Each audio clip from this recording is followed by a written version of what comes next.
I'm going to be introducing Mr. Terrell Williams, a build organizer who works in this area in a number of communities. And before I do, I would just like to say, or I guess point out,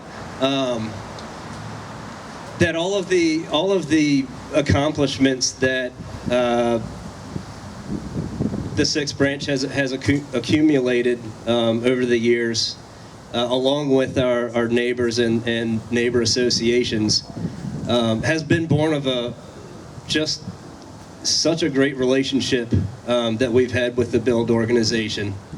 I can't thank Terrell enough for all of the connections that he's made for us and all of the work that he's facilitated, just by extending a warm handshake to our neighbors. And he's a Marine, so he's one of my favorites. So, without any further ado, Mr. Terrell Williams from the Build organization. Good afternoon, and thank you so much. My name is Terrell Williams. I am an organizer in East Baltimore with Build Baltimore's United in Leadership Development. And let me say this, I'm a smart man, and I understand my own self-interest. Being a good friend of Dave's is very smart. Let me tell you, I met Dave probably about 2.5 years ago. And I met him because we were working in Johnston Square. I met Regina and her husband about 3 years ago. And I asked them clearly, they were very dissatisfied with the conditions of the neighborhood, including trash and drugs and all the rest. And I asked them simply, what are you willing to do? Regina turned to me, I'm willing to do anything. And I said, that's my kind of leader.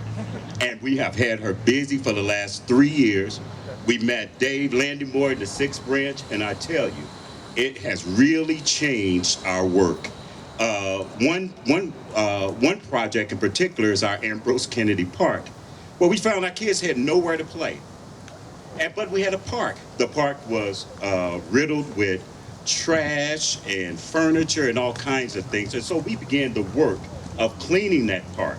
We met Dave, and Dave came over, and I think they put about 30,000 labor hours in that park. And there's only one player we could not get in the park that is now a great partner, and that is Rex and Parks, who is really responsible.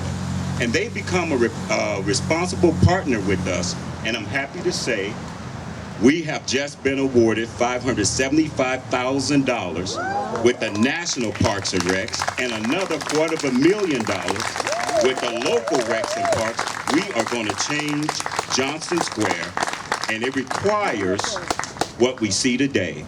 It requires great political leadership, it requires great corporate leadership, and it requires each and every one of us to say to them, we expect everything uptown that you expect downtown. And we are willing to work together to make that happen. Thank you all so much. It gives my heart great pride.